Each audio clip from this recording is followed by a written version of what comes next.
प्रवीण दरेकर यांना उमेदवारी दिली आणि भाजपमधला अंतर्गत कलह पुन्हा एकदा चव्हाट्यावरती आला। भाजपचे मुंबईचे सचिव विवेकानंद गुप्ता यांनी या संपूर्ण प्रकरणामध्ये भ्रष्टाचारी नेत्याला कशा प्रकारे पक्षाने उमेदवारी दिली असा थेट सवाल उपस्थित केलेला आहे पक्षश्रेष्ठींवरती।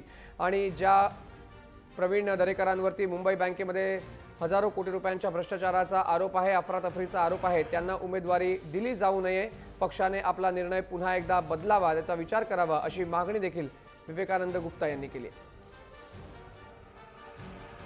नाही, कंप्लीट एक भ्रष्ट उमेदवाराला उमेदवारी दिली गेली आहे। भ्रष्ट व्यक्ती ज्यांनी मुंबई डिस्ट्रिक्ट सेंट्रल कोऑपरेटिव्ह बँकमध्ये बोर्ड ऑफ डायरेक्टर्सबरोबर किमान 500 ते 1000 कोटीचा गफला केलेला आहे, त्याच्यावरती एक FIR आहे।